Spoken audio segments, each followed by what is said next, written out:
Alors, soyez les bienvenus dans cette vidéo. Si vous venez de me découvrir, je me nomme Somda Alexa. Alors, dans cette vidéo, je viens vous montrer une pratique, un type d'investissement dans les crypto-monnaies qui est très intéressant, qui peut vous permettre facilement de faire grimper vos pièces de crypto-monnaie. Alors, on le sait bien, dans la sphère cryptographique, il y a pas mal d'investissements. Il y a plusieurs types d'investissements qui existent. Il y a le holding, il y a le farming, il y a le launch pool. Il y a également le trading, et quand on parle de trading, il y a le spot, il y a le futur et ainsi de suite, voilà. Mais au-delà de ça, il y a bien d'autres investissements. Et donc, le type d'investissement que je vais vous montrer ici, c'est l'un des types qui permet à ceux qui s'y connaissent ou bien aux crypto-investisseurs en général de pouvoir engranger un maximum de gains sans pour autant forcément encore débourser de l'argent supplémentaire de leur poche. Et donc, nous allons aller dans l'une des plus grandes plateformes cryptographiques qui s'appelle Binance. Je rappelle que si vous n'avez pas encore un compte Binance et que vous souhaiterez utiliser Binance, alors je mettrai dans la description de cette vidéo un lien à travers lequel vous pourrez télécharger l'application Binance en toute sécurité parce que ce lien provient directement en fait, du site officiel de Binance. Et ensuite, je mettrai également dans la description de cette vidéo un lien d'une vidéo qui pourra vous indiquer comment créer un compte Binance et comment sécuriser au mieux votre compte Binance. Donc, après avoir regardé cette vidéo, si cela vous intéresse, vous pourrez directement vous diriger vers la description pour voir cela. Donc, on va aller dans Binance tout de suite. Je suppose que vous l'aviez. Et voilà. Et une fois dans Binance, on va voir ce type d'investissement. Et il est très important, comme je l'ai dit. Et donc, pour maîtriser en fait toutes les étapes, il faudra suivre la vidéo jusqu'à la fin naturellement. Sinon, on risque de ne pas pouvoir mieux s'en sortir si on n'a pas suivi la vidéo jusqu'à la fin. Et puis, voilà, de façon entrecoupée, on va en fait sauter les étapes et puis aller au résultat. Donc, ce type d'investissement que nous allons voir ici s'appelle le staking. Qu'est-ce que c'est que le staking? Le staking, c'est un processus, c'est une pratique dans les crypto-monnaies qui permet en fait à un investisseur cryptographique, quelqu'un qui détient déjà les pièces d'une crypto-monnaie donnée et que cette crypto-monnaie est stackable. Donc, cette pratique va lui permettre de prêter à nouveau les pièces qu'il a achetées, soit à une sous-couche qui est développée et qui est liée en fait à une application. Par exemple, dans Binance, il y a une sous-couche qui est développée, voilà, et qui permet en fait aux investisseurs de faire le staking. Donc, on peut prêter ces pièces à cette sous-couche-là pendant une période donnée et recevoir en fait des intérêts. Tout comme on peut aussi faire le staking dans la blockchain même de la crypto-monnaie qu'on a achetée. Et donc, du coup, on parle de deux types de staking. Il y a le staking on-chain et il y a le staking off-chain. Donc, le staking on-chain, c'est ce qui va se passer directement sur la blockchain de la crypto-monnaie et le staking off-chain, c'est ce qui va se passer hors du protocole direct de cette crypto-monnaie. Et comme tout type d'investissement, il y a toujours eu des avantages et des limites ou des risques. Voilà. Et donc, à ce niveau, par exemple, lorsqu'on prend le staking on-chain ou le staking off-chain, il y a naturellement en fait des avantages et des limites, des risques liés à cela. Si on prend par exemple le staking on-chain qui est lié directement en fait à la blockchain même de la crypto-monnaie, d'abord l'avantage est que la crypto-monnaie est prêtée dans sa protocole direct, c'est-à-dire dans sa blockchain directement, si son adresse contrat décentralisée. Alors, ce qui voudrait dire que détenir en fait cette crypto et la prêter en même temps sur sa blockchain constitue en même temps une certaine confiance vis-à-vis de la blockchain de cette crypto-monnaie. Et cela va faire en sorte que les développeurs de cette monnaie, par exemple, vont tout mettre en œuvre pour que les risques soient vraiment amoindris. Cependant, il y a aussi une limite. La limite est que si jamais en fait la blockchain de cette monnaie est touchée, naturellement en fait vos pièces seront touchées également. Mais comme je l'ai dit, lorsqu'il y a plus de confiance qui est exprimée vis-à-vis en fait d'une blockchain, je crois que cela renvoie en fait à une sonnette d'alarme aux développeurs de cette monnaie à prendre vraiment des mesures vigoureuses pour quand même préserver, pour limiter vraiment les risques. Donc, c'est un état de confiance que cela renvoie directement. Lorsqu'il y a plus d'investisseurs sur une blockchain donnée. Maintenant, lorsqu'on prend le staking off-chain, c'est-à-dire développer et greffer simplement à une plateforme, alors là aussi, il y a un peu d'avantage. L'avantage est que généralement, le taux de rémunération peut être souvent un peu élevé par rapport au staking on-chain. Alors seulement qu'à ce niveau, le risque semble être un peu plus élevé dans la mesure où ceux qui ont développé en fait cette sous-couche, si toutefois ils sont défaillants, alors naturellement les investisseurs peuvent ne plus entrer en fait en possession de leurs biens, de leurs actifs. Donc comme je l'ai dit, dans l'un ou l'autre cas, il y a des avantages, il y a des inconvénients, mais toujours est-il qu'il faut maîtriser ce qui peut découler en fait de tel ou tel type d'investissement et puis voilà, et prendre une décision optimale. Donc ici, je vais aller vous montrer comment pratiquer par exemple le staking on-chain et le staking off-chain et à chacun maintenant le choix. Je précise que cela ne pourra pas être considéré comme des conseils à investissement, c'est simplement pour moi un enseignement qui va permettre en fait à qui veut d'avoir non seulement les informations nécessaires, surtout les bonnes informations, et maintenant utiliser ces informations voilà, pour sa propre décision. Donc, une fois qu'on est sur Binance, comme ça, voilà, on va venir cliquer sur plus. Alors, on pouvait accéder directement en fait au staking off-chain en cliquant sur Binance Earn, mais on va venir sur plus pour accéder en même temps au service de staking DeFi et au staking off-chain. Donc, ici, le staking DeFi, c'est là, c'est-à-dire le staking qui va se passer directement en fait dans la blockchain de telle ou telle pièce qu'on aurait considéré pour faire le staking. Par exemple, si je clique staking DeFi, d'abord, on va me présenter une note que je dois prendre connaissance, savoir ce dont il s'agit avant de continuer. Et je suppose qu'on a lu en fait la note. Donc, Binance s'efforce d'offrir à ses utilisateurs des meilleurs projets de minage DeFi. Binance n'agit cependant qu'à titre de plateforme présentant des projets et fournissant aux utilisateurs. Bref, chacun, lorsqu'il va y ouvrir, il prendra connaissance en lisant bel et bien voilà, cette note. Et maintenant, on va cliquer sur OK. On suppose qu'on a accepté. Alors, lorsqu'on clique sur OK, voilà les différentes monnaies, les différents actifs qui sont stackables sur la DeFi. Donc, la finance décentralisée.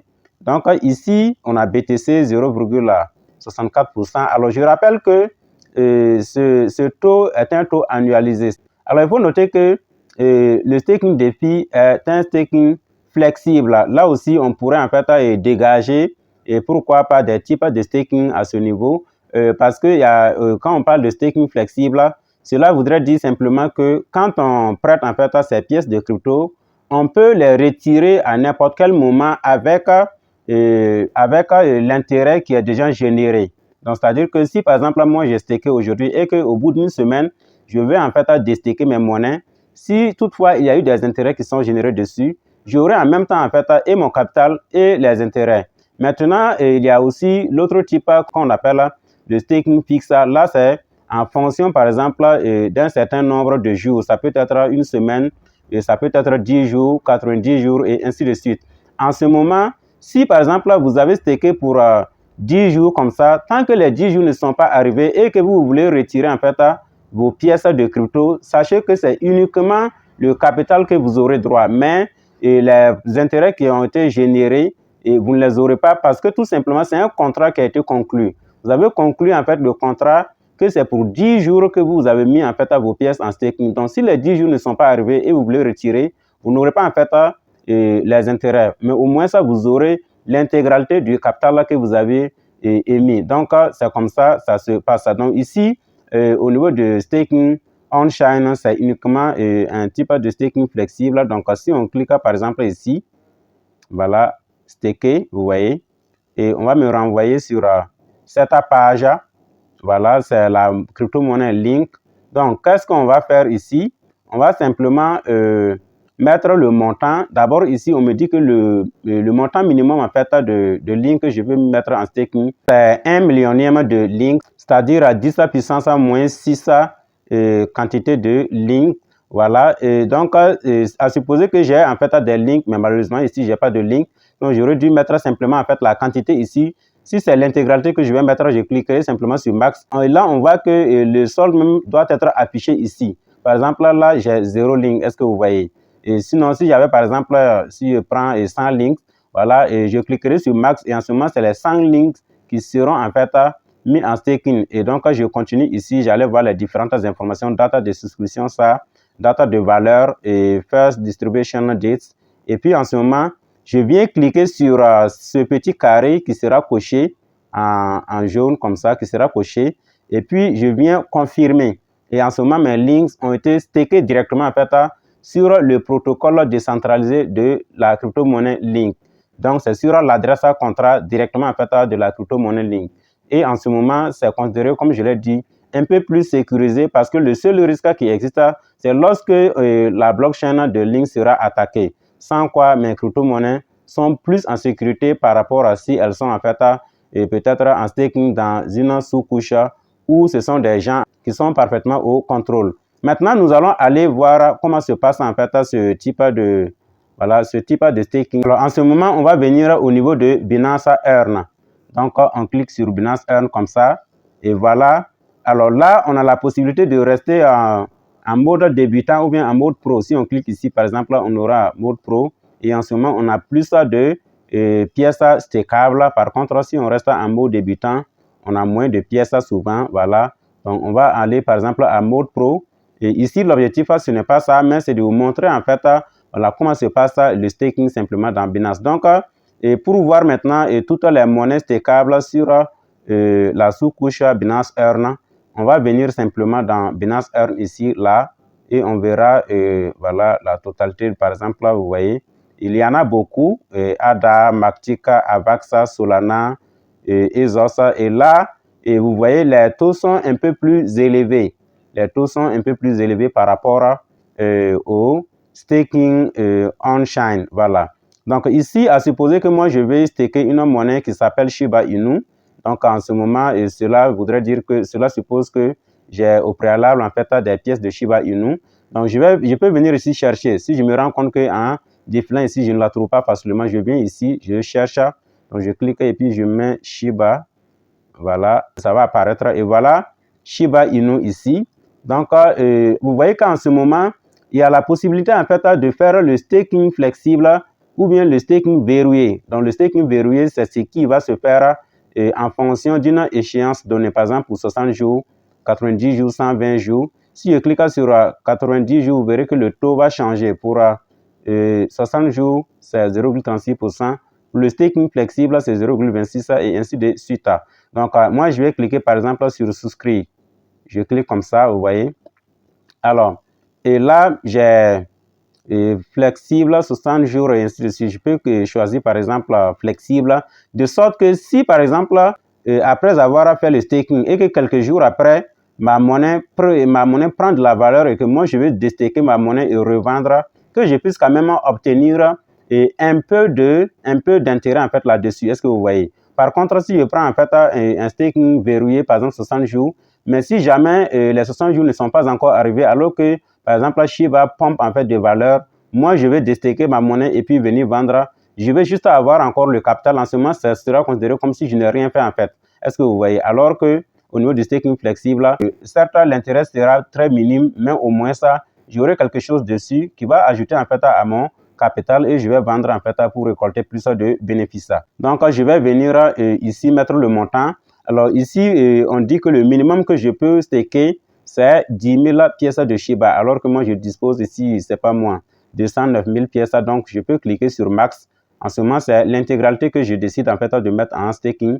Et il y a un bouton ici. Lorsque vous l'activez, en ce moment, dès que par exemple, à supposer que j'ai fait en fait du staking verrouillé par exemple pour 60 jours, dès que le 60 jours arrive, alors j'aurai en même temps mon capital et mon intérêt, mais mon capital va directement en fait se reverser en prêt pour générer encore les intérêts. Est-ce que vous voyez? C'est-à-dire que le staking sera fait automatiquement, c'est ce que ça veut dire simplement. Est-ce que vous voyez? Voilà. Donc, je peux l'activer si je veux, mais étant donné que c'est un staking flexible, cela ne sert pas parce que là, c'est moi qui vais décider maintenant de rentrer simplement et puis de staker ma monnaie, avoir mon capital plus mes intérêts si au moins ça et j'ai respecté toutes les conditions. Parce que souvent, en staking flexible, il faut minimum peut-être 1 ou 2 jours avant que les intérêts ne commencent en fait à générer. De toute façon, toutes ces conditions sont précisées quelque part ici, voilà.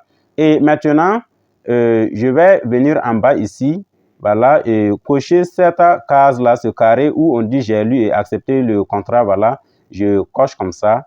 Le bouton devient actif maintenant et je clique sur confirmer. Vous voyez, souscription réussie. Donc, mes 200 000 pièces de Shiba ont été mis en staking simplement. Est-ce que vous voyez? Et donc, comme c'est du staking flexible, comme je l'ai dit, à n'importe quel moment, je peux rentrer et puis retirer, avoir le capital et avoir en fait, qu'on appelle ça, l'intérêt qui a été généré là-dessus. Donc, voilà ce que je voudrais partager avec vous sur la notion de staking. Sachez que c'est une pratique en crypto-monnaie qui peut permettre à un investisseur d'avoir le maximum de gains possible. Parce que quand on le fait à court terme, on ne sent pas trop. Mais lorsqu'il s'agit sur un long terme, on peut vraiment sentir le poids, on peut sentir vraiment l'effet vraiment du staking.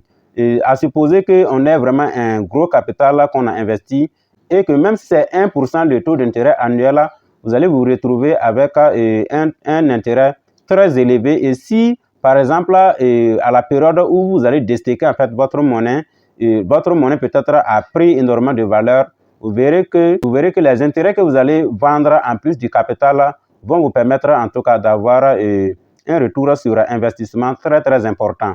Et j'avoue que cette pratique est adoptée par pas mal d'investisseurs dans les cryptos pour se faire vraiment le maximum de gains. Le fait que ça permet d'augmenter en tout cas son portefeuille, ça permet d'augmenter la quantité de pièces. Alors, c'est une pratique pour ma part qui est vraiment très très importante. J'espère que cette vidéo vous a plu. N'hésitez pas à me le faire savoir en commentaire. Mettez-moi un gros pouce bleu et abonnez-vous surtout à la chaîne si vous ne l'avez pas encore fait. Partagez au maximum cette vidéo. À bientôt. Bye.